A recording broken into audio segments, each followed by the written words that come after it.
Live from historic Leimert Park in Los Angeles, California, I'm Tavis Smiley, and I'm so glad to see you and me back in stride again. Before we get started with today's show, let me invite you to follow me on Facebook and Instagram at The Real Tavis Smiley and get updates on X, that's formerly Twitter, at Tavis Smiley. By the way, should you miss any part of today's program or want to catch up on previous shows, you can also, always visit thetavisSmileyShow.com. That's thetavisSmileyShow.com or wherever you get your podcast, and listen to the Tavis Smiley podcast at your leisure. We got a great show on tap for you today. I have a dream that one day this nation will rise up and live out the true meaning of its creed. We hold these truths to be self-evident, that all men are created equal.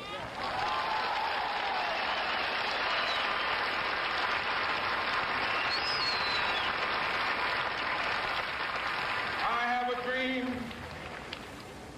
that one day on the red hills of Georgia, sons of former slaves and the sons of former slave owners will be able to sit down together at the table of brotherhood.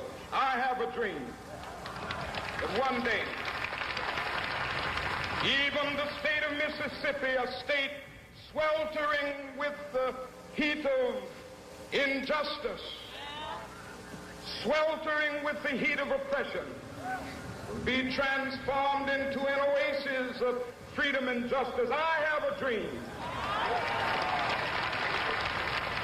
My four little children will one day live in a nation where they will not be judged by the color of their skin, but by the content of their character. I have a dream today. 60 years ago today, America witnessed the greatest demonstration for freedom and justice it had ever seen. Coming up, 3 hours of rich dialogue as we look back, take stock of where we are now, and wrestle with that Kingian question, where do we go from here? The Florida shooting over the weekend where a white gunman took 3 more precious black lives underscores once again that white supremacy is alive and well, and that black folk are still the most hated folk in this country. In our second hour, does the ego get in the way of service for poor and working people? Look at my record. Does Brother West wrestle with vanity? Of course, I'm a cracked vessel. Does Brother West allow that vanity to foreclose any generosity? Take a look at my praxis. The proof is in the pudding. Is Brother West driven by a selfishness? Everybody got a selfishness. My own Bible tells me, love thy neighbor as thyself.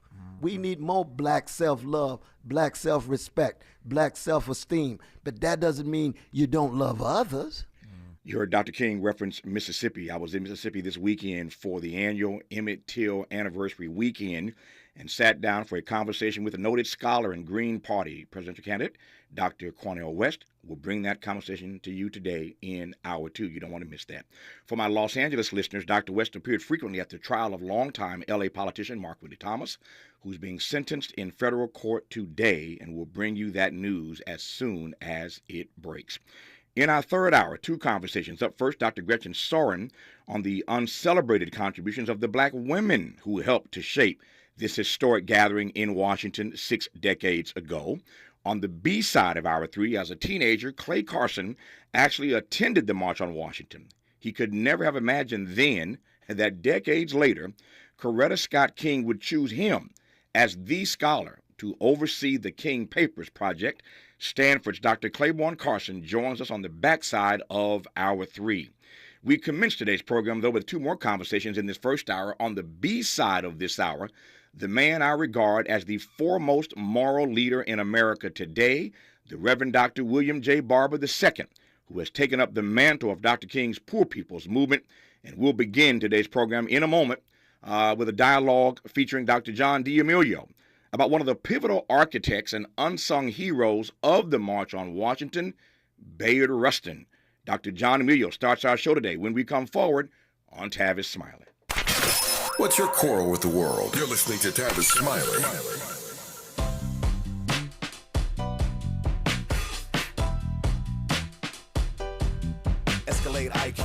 This the intro to the all-electric Cadillac, perfected like Zoom. And on a full charge, you get 450 miles without the stop. Haiku. This is what I do. Daddy fat intellect since 92. Linked all the way back, panoramic roof. Come with 24-inch rim standard. Ooh, why? Shawty don't kill him. Cadillac diamond in the back, cold chillin'. And when I'm on attack, on the track is no ceiling. Sky's the limit. You hear me? You hear me? Straight drop, no parachutes. Lay lines like a longitude and latitude. Deal it, beloved, clearly we're hustling. Bussin', truckin'. Cadillac, Cadillac, Cadillac.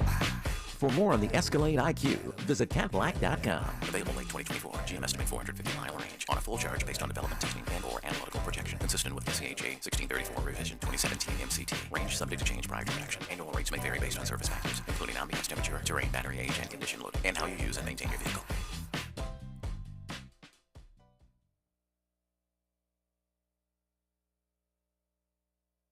Need help with the job hunt? It can be challenging, but don't worry. LA County has your back. With a variety of available support services, you'll get the help you need while finding a job. We're here to help you succeed. Let's get started. Find out if you qualify at recovery.lacounty.gov/programs. That's recovery.lacounty.gov/programs. LA County and you, moving forward together.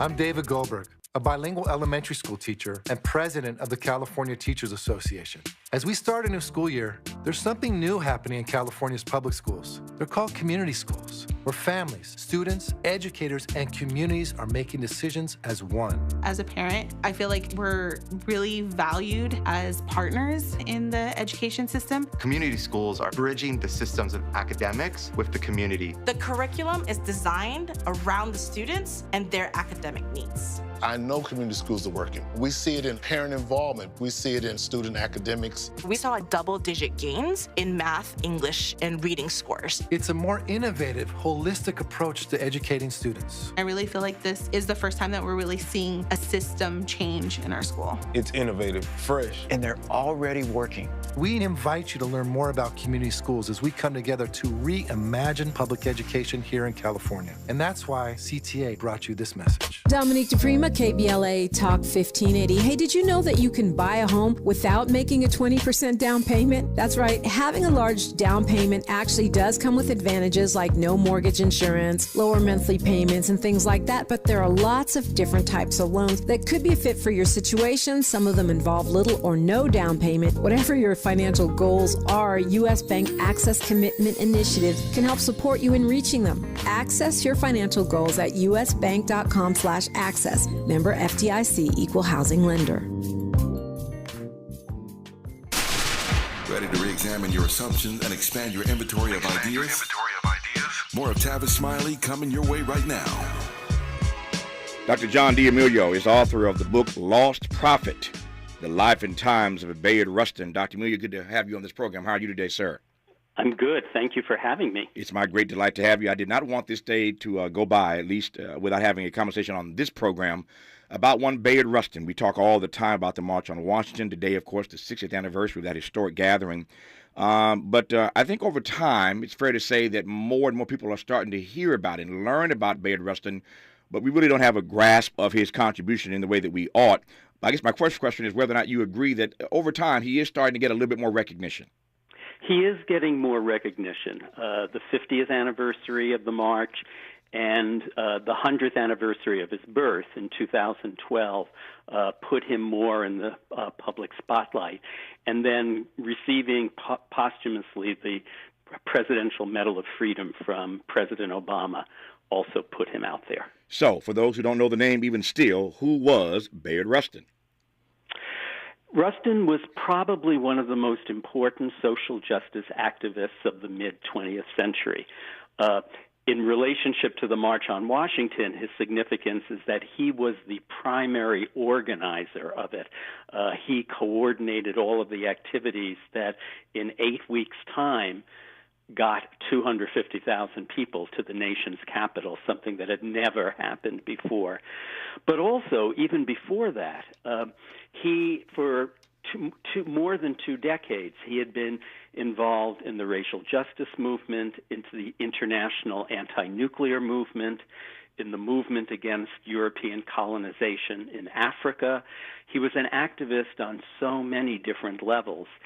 And another really significant part of Rustin's legacy is that he is the person, more than anyone else, who enlightened Dr. King about the power of Gandhian nonviolence as the way to move protest movements forward. Dr. King was amenable to it, but he wasn't devoted to it until Rustin went to Montgomery in 1956 during the boycott and basically served as Dr. King's teacher and tutor about the philosophy of Gandhian nonviolence. Tell me a bit more about Bayard Rustin's backstory, about his birth, about his upbringing. Give me some of the Bayard Rustin backstory. He was born in 1912 in Westchester, Pennsylvania.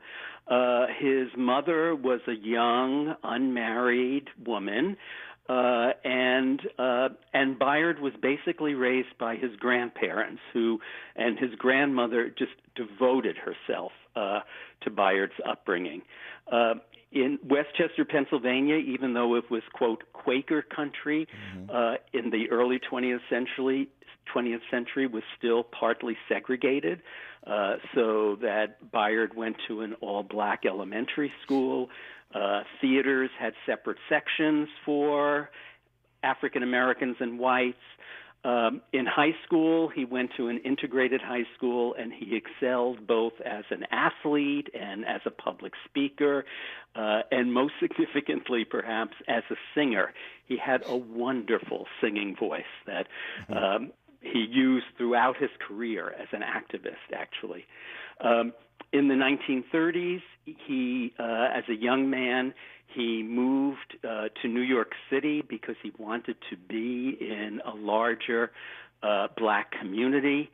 And also by that point, he was struggling with the fact that he was sexually attracted to men, that he was what we would call gay.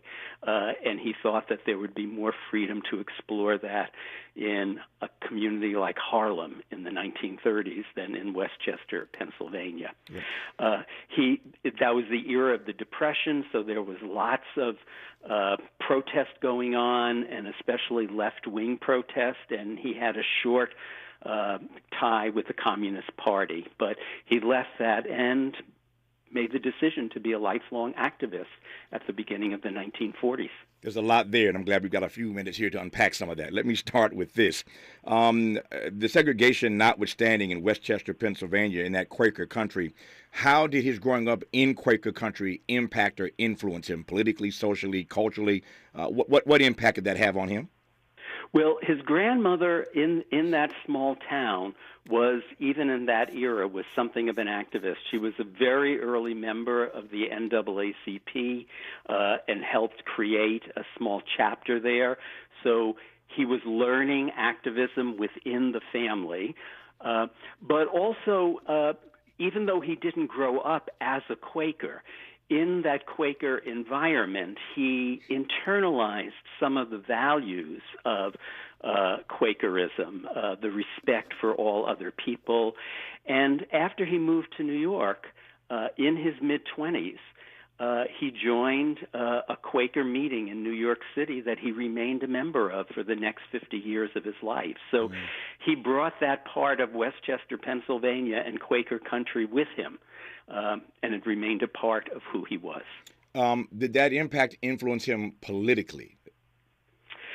Yes, because within Quakerism there is a strong commitment towards social justice and equality. Yeah. And so from there, even though it doesn't define itself as left or right or any of those other things, but it believes in social justice and that all human beings should be treated with respect and fairness. That's what I was driving toward. I'm glad we got there. His flirtation with communism. Tell me a bit more about that, please. Well, in the 1930s, during the Great Depression, there was lots of, as you can imagine, working class and poor people's protests.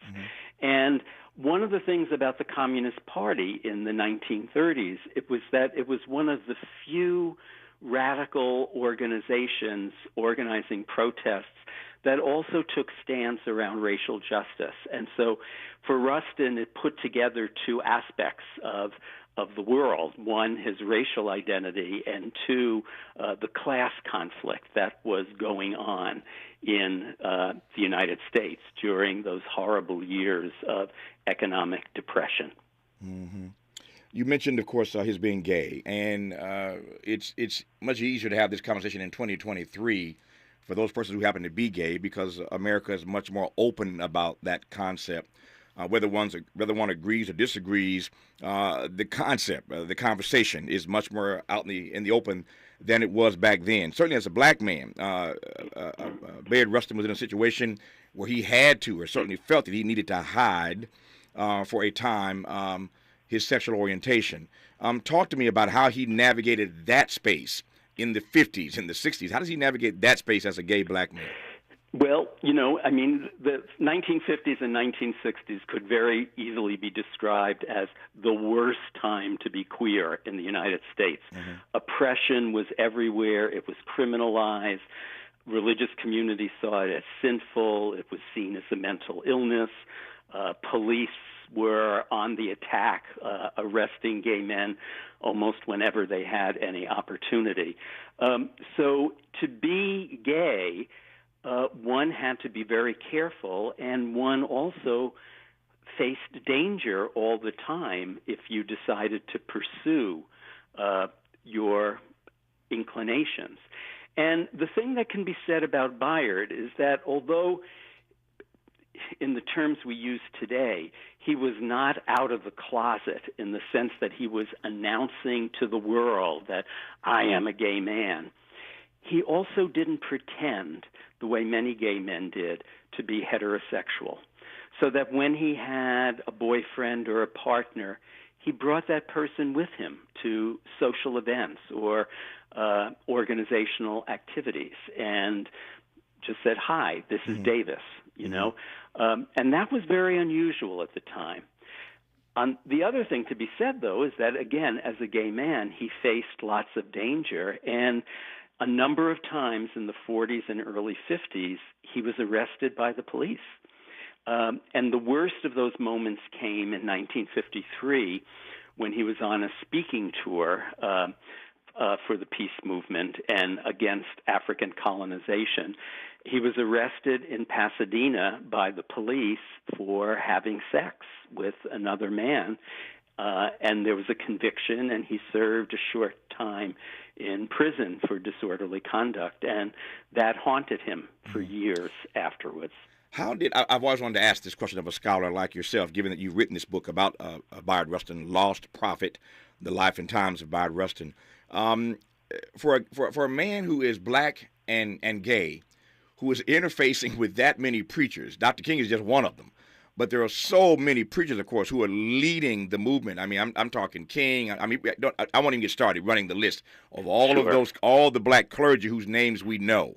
Well, I'll throw a few out there. We know Y.T. Walker. We know Fred Shuttlesworth. I mean, the list goes on. And Joseph Lowry and Ralph Abernathy. I mean, all these ministers were at the forefront of leading this civil rights movement along with Dr. King. How did Bayard get along with them? Yes. Well, let me answer that in two ways, two parts. The first part is that surprisingly, it's been discovered by historians who are doing the research that many black religious communities, congregations, were quite welcoming to gay men, who often played a key part in their choruses, for instance, as long as one didn't flaunt it or talk about it. But everybody knew that these 5 guys are gay, and that's just who they are. Mm-hmm. Now, part 2, though, is in the context of the movement, and especially in the context of the South, many of the ministers who were close allies and co-workers of Dr. King were very worried that too much presence by Bayard Rustin would discredit the movement and be used to block it, to, create bad news coverage and the like. Sure. And so one of the things that happened is that after those first few months of Bayard working very closely with Dr. King in Montgomery, what ended up happening over the next period of time is that he worked with Dr. King, you might say, one step or two steps removed. Sure. So he did not have, even though the Southern Christian Leadership Conference he was one of the key creators of that concept, he never had a formal role in it. He was a distant advisor to Dr. King. Two things I find fascinating. I got about 5 minutes left. I want to cover a bit more ground here. I could do this for hours if I had the time today. We got an 80-pound show we're trying to squeeze into a 40-pound bag as we celebrate 60 years since the March on Washington. But two things right quick. One, I'm sure you were laughing when Dr. John D'Amelio said the chorus. We call that the Black Church Choir. We just call it the choir. Y'all know exactly what he meant when he said chorus. Okay. And we all know that the Black Church has had an interesting relationship with those persons who we all know were gay, but nobody wanted to out them, but because they sang so well or played the organ so well. Let the church say amen. Yeah, I heard you. Amen. Let me move on. The other thing I found fascinating is you got J. Edgar Hoover at the FBI spying on Dr. King, spying on Bayard and others. He's walking around wearing pink panties in his office, doing his own thing. We now know he has his own issues with his own sexuality, and yet they are concerned inside the movement that if Hoover finds out about Bayard and outs him, they would have trouble. I'll leave that alone. Let me move to ask this question, Dr. John D'Amelio, and that is to tell me more about Bayard's role specifically in organizing the March on Washington. Well, he was the key organizer.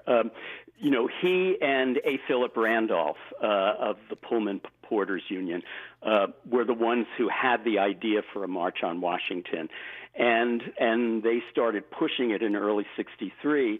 But and eventually, after Birmingham brought protests so much on the front page of everything, organizations agreed, let's do the March on Washington. But they didn't want Rustin as leader because of his arrest and therefore reputation. So A. Philip Randolph said, well, I will be the director of the March on Washington, but I need to appoint my own assistant. And he appointed Rustin as the assistant, and that actually was the role of key organizer. And when you think about the times, 1963, no internet, no web, no social media, no texting on cell phones. In 8 weeks' time, he organized a staff and created cooperation between organizations such that 250,000 people came to Washington, D.C., and nothing like that had happened before. How do you do that? How do you do it? By working round the clock with a staff of people, younger people particularly, who adored him for his ability to teach them how to work efficiently and give them direction. And it was a very loyal team. And it pulled in members of all of the organizations who were supporting the March on Washington. And it's truly amazing, especially in 2023, to imagine that they did that in 8 weeks' time. I'll offer this as the exit question, and I could spend, again, hours talking about Bayard Rustin. Our guest is Dr. John D'Amelio. His book is called Lost Prophet, The Life and Times of Bayard Rustin. I highly recommend it. You need to learn more about who Bayard Rustin was to really appreciate the March on Washington 60 years ago. If there is no Bayard Rustin, there is no March on Washington for us to talk about 6 decades later. What is his enduring legacy, Dr. D'Amelio? His legacy is the fact that you can make a difference if you decide to organize. He never gave up his belief in organizing for both racial and class justice and equality. And it's a model, for just an ordinary kid from a small town became a leader of international significance. Dr. John D. Emilio is a professor emeritus of history and of women's and gender studies at the University of Illinois at Chicago. His text about Bayard Rustin is called Lost Prophet, The Life and Times of Bayard Rustin. As I said moments ago, if there is no Bayard Rustin, no A. Philip Randolph, there is no March on Washington, there is no I Have a Dream speech, and the course of history changes. And the iconic legislation that came out of that march, as we know it, the Civil Rights Act and the Voting Rights Act and Housing Discrimination Act in '68, that does not happen, perhaps, if this march does not galvanize the country, and it wouldn't have happened without one Bayard Rustin. And so we wanted to start our program today doing justice and honor to the memory and the life and legacy of one Bayard Rustin. Dr. John D. Emilio, thank you for your time, for the text. I appreciate you greatly, sir. All the best to you. Thank you. Just getting started on this 3-hour journey as we celebrate the March on Washington 60 years later on Tavis Smiley. Interrogating and unpacking. That's what we do around here. You're listening to Tavis Smiley.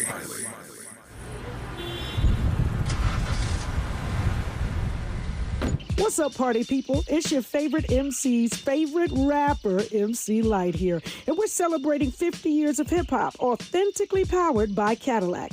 And we're going to take it way back to where it started.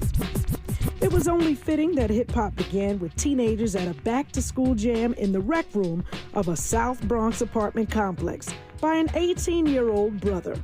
By the way, I'm also sure he had a Cadillac parked outside. He noticed the energy on the dance floor when he switched between two turntables, extending the beats, repeating the breaks, and never losing the rhythms. And that was the birth of hip-hop. And from that moment, it took off.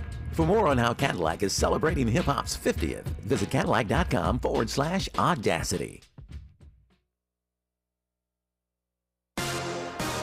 Good morning, everyone, and welcome to a Monday, of course, the start of a work week for many of us. Thank you for joining us. Here's the latest from the Black Information Network. Former President Trump will be arraigned in his Georgia election interference case next week. A Fulton County Superior Court judge scheduled the arraignments for all 19 co-defendants in the case for September 6th. Trump will be the first to be arraigned at 9:30 a.m. That's Eastern Standard Time. President Biden and Vice President Kamala Harris are set to meet with civil rights leaders and relatives of Martin Luther King Jr. today at the White House. It's to mark the 60th anniversary of King's historic March on Washington, where he delivered his I Have a Dream speech. The president will give remarks to commemorate the anniversary. And that's the latest. I'm Mike Moore from your 24/7 news source, the Black Information Network and BINnews.com. Busy driving West Covina on that 10 West at Azusa Avenue. 2 left lanes for the crash here. Downey had troubles on the 105 East 105 at Lakewood Boulevard. That's now clear to the right side. And Linwood, the 105 East at Long Beach Boulevard. Earlier wreck onto the shoulder. Headed west on the 105. La Cienega Aviation towards the airport. Looks like they've issued a signaler here. A crash with a big rig. 2 right lanes are blocked. South LA trying to clear a contact vehicle on the 110 North at Adams Boulevard. That's now made it to the right shoulder. Long Beach, some delays on the 405 South. South 405 approaching the 710. Crash has made it to the right side, but we're busy here from Elise Wilmington. Off clean feel, so I can accessorize with studs and not with mosquitoes. I can wear my classic white crop and flag panel jeans and know that I'm covered with 8 hours of not sticky, fragrance-free protection. Get your pre-party protection on with Off Clean Feel. SC Johnson. Labor Day savings start now at Lowe's. Save on select 3-quart mums. Right now, just 2 for $12. Lowe's knows savings. Lowe's knows home improvement. Valid through 8:30 in-store only. Actual plant size and selection varies by location. Excludes Alaska and Hawaii. This is the KBLA Sports Minute with Ray Richardson. I'm a bad man. Simone Biles looks like she's ready for the Paris Olympics in 2024 right now. The African-American gymnastics superstar won the U.S. Nationals all-around competition Sunday in San Jose. At age 26, Biles is the oldest woman to win the U.S. Nationals. The 4-time Olympic gold medalist is making a comeback after taking 3 years off since the Tokyo Olympics in 2021. The Dodgers capped a 4-2 road trip with a win at Boston Sunday. Congratulations to the Little Leaguers from El Segundo. They beat Curacao for the Little League World Series championship. Louis Lappy hit a walk-off homer in the bottom of the 6th to win it for El Segundo. First Little League title for a team from L.A. County since a team from Long Beach won it in 1993. No debates, no speculation, just the info you need. That's your KBLA Sports Minute. I'm Ray Richardson. More news, opinions, and conversation when we come forward on KBLA Talk 1580.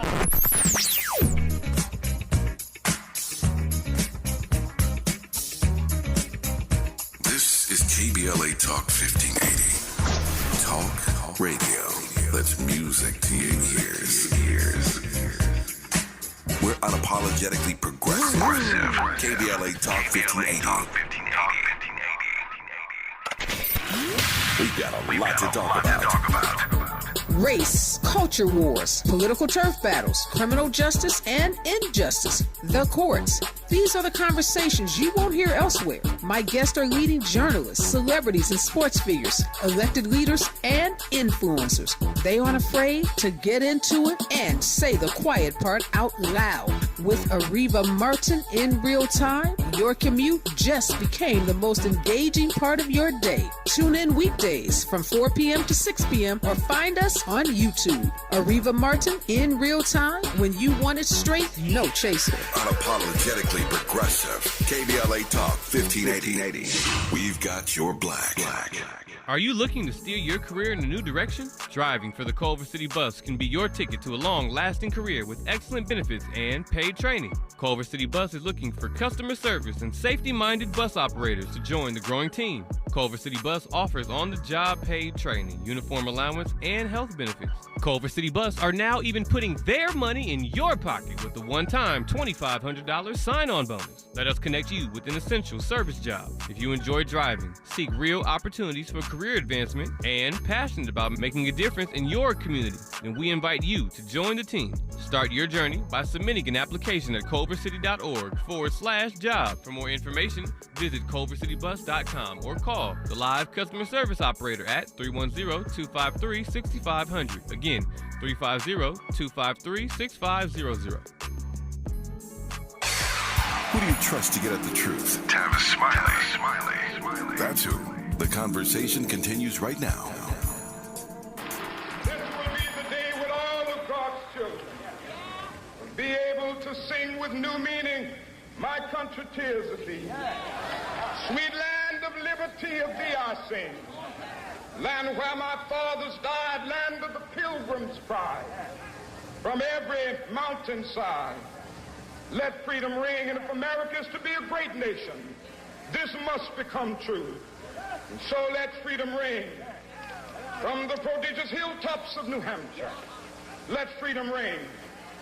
From the mighty mountains of New York, let freedom ring. From the heightening Alleghenies of Pennsylvania, let freedom ring. From the snow-capped Rockies of Colorado, let freedom ring. From the curvaceous slopes of California. But not only that, let freedom ring from Stone Mountain of Georgia. Let freedom ring from Lookout Mountain of Tennessee. Let freedom ring from every hill and molehill of Mississippi, from every mountainside. Let freedom ring. I'm Tavis Smiley. I'm glad to have you tuned in today as we celebrate the 60th anniversary of the March on Washington, the greatest demonstration for freedom and justice in the history of this nation. We're trying to squeeze an 80-pound show into a 40-pound bag. As I said earlier, we've already spoken to Dr. John D'Amelio about one of the pivotal organizers and unsung heroes of the March on Washington, Bayard Rustin. We'll talk next hour with Dr. Cornel West. He and I were together in Mississippi this weekend, and we recorded a conversation there that you must hear in Hour 2 and Hour 3. Clay Carson, who later would be tapped by Coretta Scott King to be in charge of the King Papers Project, but as a teenager, he was at the March on Washington. We'll talk to him, and we'll talk to Dr. Gretchen Soren about the uncelebrated contributions of the black women who helped to shape this historic gathering 6 decades ago. A full show today celebrating 60 years since the March on Washington. Now, we bring you the person I regard as the greatest moral leader in the country today. He has picked up the mantle of the Poor People's Movement that Dr. King had to lay down. He is Reverend William J. Barber II. Dr. Barber, how are you, sir? I'm doing well, and my youngest, my next to the last son, would be glad that you called his name Benjamin. Did you know the great Ben Barber? Did you know Ben Barber? Excuse me, I did not. I did not have a chance to know him, but my son Benjamin, is actually interesting that he's in public policy. Wow. That's what he's doing, and he's getting ready to go back and do Southern studies and talk about and write some on the Third Reconstruction and what we need in this country. So maybe your mentioning him might mean he's going to be on your show one day. I look forward to it. As they say, the apple don't fall far from the tree. And if his daddy is the Reverend Dr. William J. Barber II, then I suspect he's going to do some great work as his father has done and continues to do. Ben Barber was a great American, and Dr. West and I were talking about him literally just yesterday. And I guess his name is still in my head. So, but I'm clear that I'm talking to my friend William J. Barber II. I don't need to ask you a question. Our time is tight in this half hour. Let me do it this way, and I'll let you do what you do. What is on your mind today? Take it away. Well, I want to say something first. I have a dream this afternoon that one day right here in Detroit, Negroes will be able to buy a house or rent a house anywhere that their money will carry them, and they will be able to get a job. Mm-hmm. The reason I bring that up is because I want folk to know on this day, it was not just a day. I was born 2 days later. They say that I told my mama, let's hold up with this labor and see what happens at this march, and then whatnot. But people forget that there was a Chicago, that you had Birmingham, right? Mm-hmm.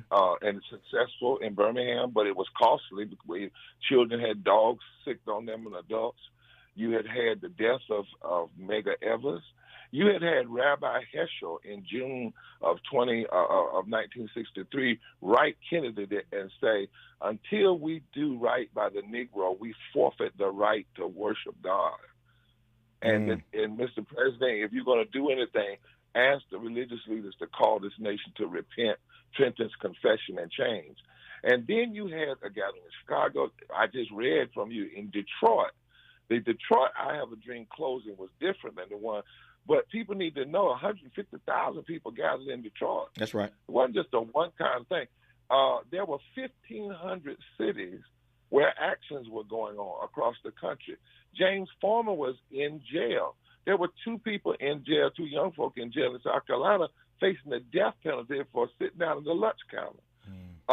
This was a mass protest movement. It was not a fellowship gathering. It had an intensity to it. Originally Bayard Rustin wanted 3 days of protest leading into the mass gathering, and Dr. King was actually told, don't bring that I Have a Dream piece to D.C. And there was concern, about criticizing the Kennedy administration. John Lewis actually said in his speech, even though we are here today, thousands of our brothers and sisters, white and black, sharecroppers and former slaves, are not benefiting from the current bill in its consideration, and we must demand more. Mm-hmm. And so when I sit here today, I think about people who risk their lives. The National Guard was on standby outside of the city. That's right. Because it was concerned about what was going to happen. People were there. If you look at those pictures, nobody was looking around and jiving and joking and, hey, glad to see you. There's an intensity in their eyes. There's an intensity in the applause. And they know that this is a gathering of the movement in D.C. for mass protest with an agenda, because it was for jobs and freedom. Mm-hmm. And Martin's original title was Normalcy Never Again. That was actually the title of the speech, which is why he was really challenging in America when he started out saying, but 100 years later, the Negro is not free. He was really saying, if you unpack that, I thought we did this 100 years ago. Yes. 100 years ago, we did the Emancipation Proclamation, and then 90-some years ago, we did a 15th Amendment, a 13th Amendment, a 14th Amendment. What is wrong with you, America, that you keep making black people and brown people and other people and have to constantly come back and fight for what you've already promised? Why do you keep saying this check is marked insufficient funds? And then lastly, Tavis, what I'm thinking about today, and I'm really concerned today about how we approach mass protesting and what we do, and whether or not that if we're going to remember that we don't change the remember, like we don't create some alternative history. The first agenda item on that day, because it was for jobs and freedom. It was diverse. It wasn't just black.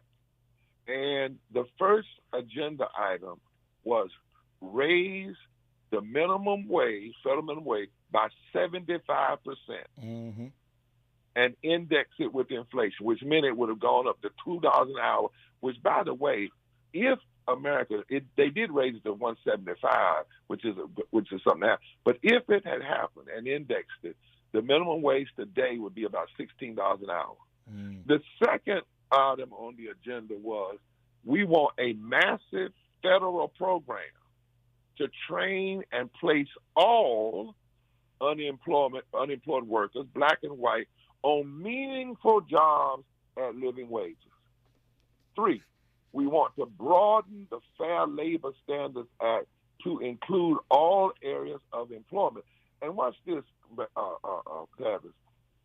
When Bayard Rustin, he laid out the agenda that day.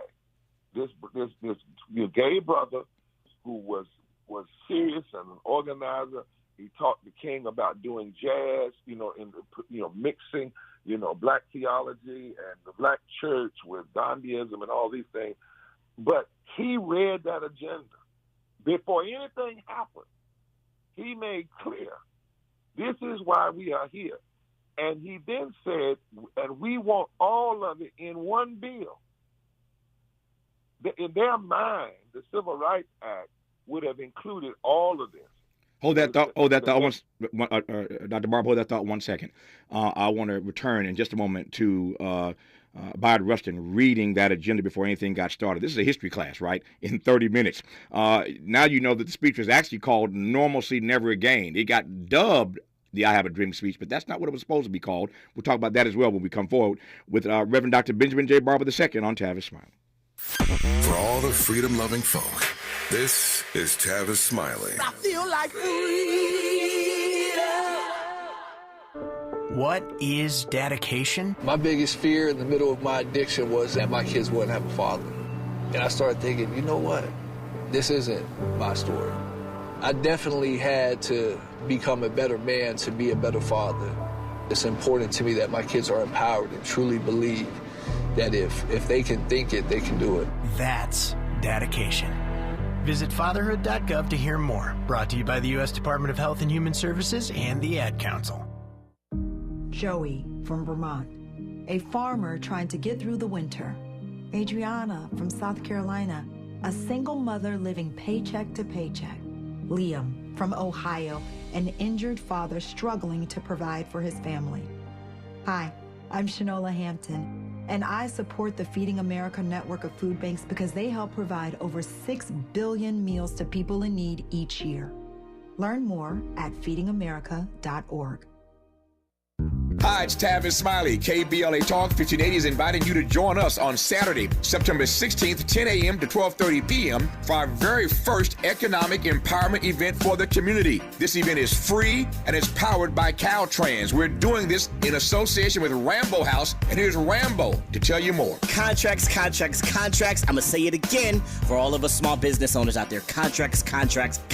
Rambo House, KBLA, Tavis, me. Oh my God, this is going to be massive. I truly thank Caltrans for giving us the opportunity to focus on contracts. Listen, that's what it's all about to be a small business in LA. That's how we hire our own. That's how we expand our community is contracts. KBLA1580.com is for you to have a seat at our contracts-focused event. Contract Ready does it again. We had over 900 last time. So you guys know how exciting this is. And if you just think that you want to get into contracts and you're close to it, bring your friends out for September 16th at the Marriott Hotel. Listen, you know where to register. KBLA1580.com. Come see me. I can't wait to see you. Let's do it, Tavis. So be sure to go to KBLA1580.com for all the details. We'll see you Saturday, September 16th.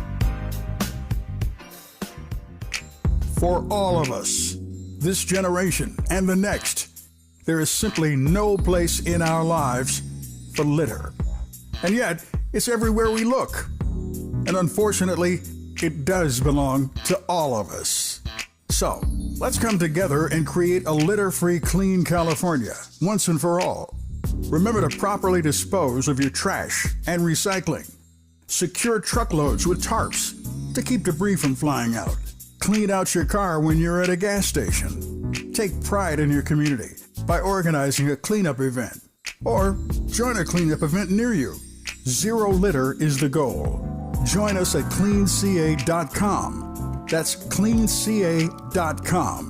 Let's do it together. Brought to you by Caltrans. cleanca.com.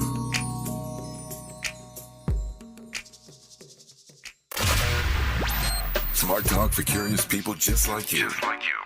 You're listening to Tavis Smiley.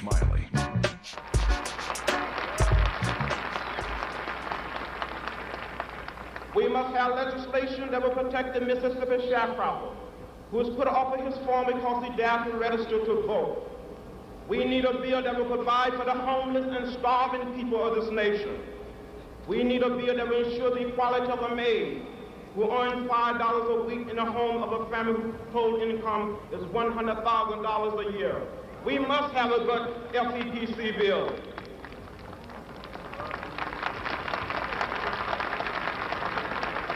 My friends, let us not forget that we are involved in a serious social revolution. By and large, American politics is dominated by politicians who build their career on immoral compromise and ally themselves an open form of political, economic, and social exploitation. There are exceptions, of course. We salute those. But what political leader can stand up and say, my party is a party of principles? But the party of Kennedy is also the party of Eastland. Dr. Barber, there you hear some of that John Lewis speech you referenced earlier. You heard him say the party of Kennedy is also the party of Eastland. John Eastland was no real friend to black folks. So here you have John Lewis at the microphone criticizing the Kennedy administration. You teed that up earlier. I wanted to play some of that clip for those who had not heard that. That's right, Tavis. You had Bayard Rustin read this agenda and say, this is what we want. Before we want you to be clear. There's not a picnic. It's a protest. It's a mass protest. We want these bills. We demand, and we really want an omnibus bill. We don't want them compromised. Then John Lewis comes along and says, listen, we both parties were pushing you. It wasn't a one party, because in both parties you have either people who are adamantly against us, or you have people who are the moderates, as Dr. King said, who are more interested in getting along than they are in justice. And he said those are the worst enemies of the civil rights movement.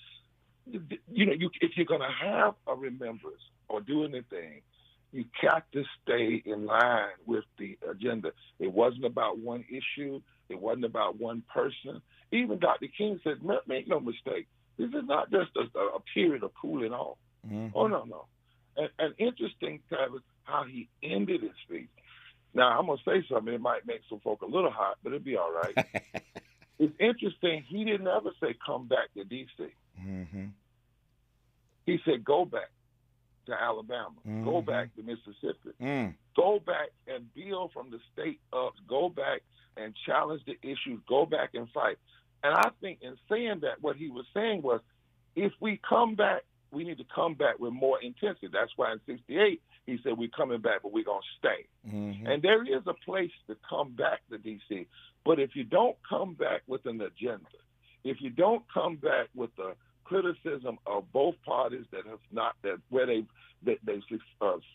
analysis where they've succeeded and where they failed, if you don't come back and say some things are non-negotiable, then what can happen is you're just back. Mm. Right, but you're not back in this tradition. This was a mass movement protest. It was not a day. Yeah. And so if you think about it real quickly, Tavis, where we are in terms of today, 60 years later. Now, you referenced earlier, it wouldn't have been a 65 Voting Rights Act and a 64 Civil Rights Act, but we also have to recognize both of those were limited. They were tapered down. True. They were compromised, and they were not made permanent, right?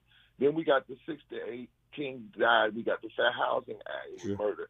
And so we celebrate all of that. But 60 years later, poverty is still the fourth leading cause of death. The fourth leading cause of death in this country, hiding homicide from the. Hold that butt. 60 years later. Hold that butt 1 second. And I hear your point about 60 years later. I want to allow you to finish that and then tell us where we go from here. let you address that Kingian question. The he I'm talking to is Reverend Dr. William J. Barber II, who you're listening to right now on Tavis Smiley. From Leimert Park with love, this is Tavis Smiley.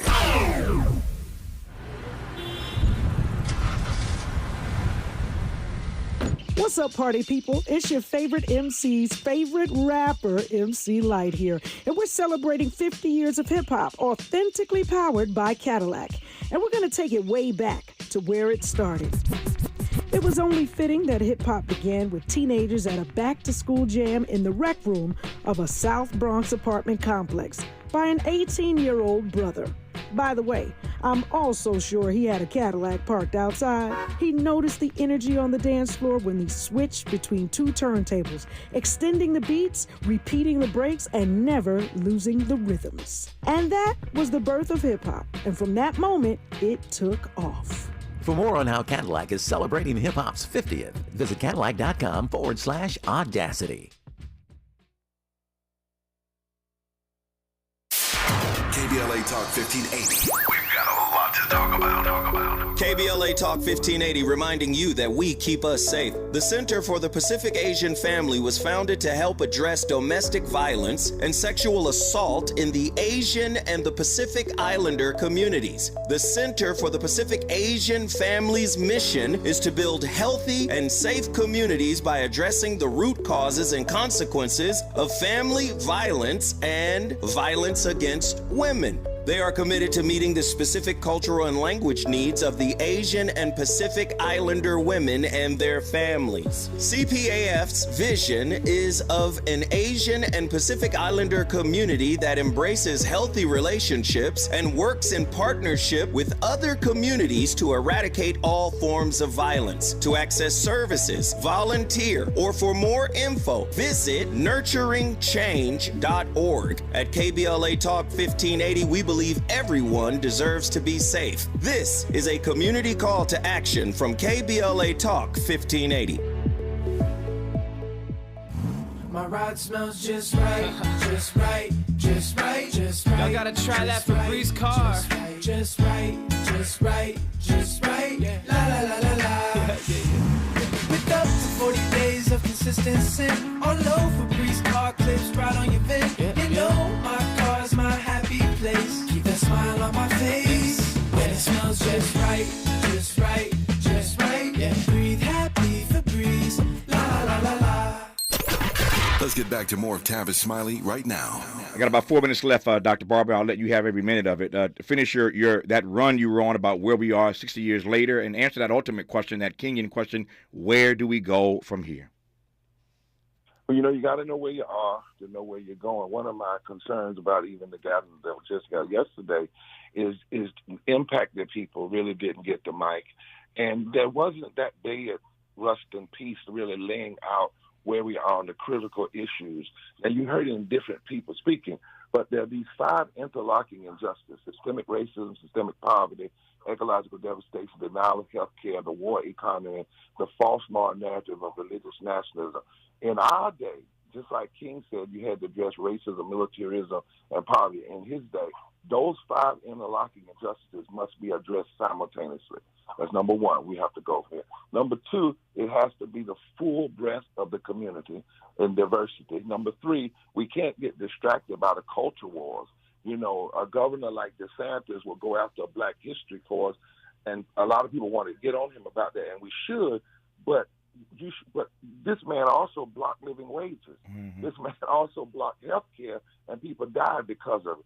We have to make sure that we keep our eyes on the prize. Fourthly, Tavis, in this space I run those numbers. 4th leading cause of death is poverty. 140-some million people in poverty and low wealth.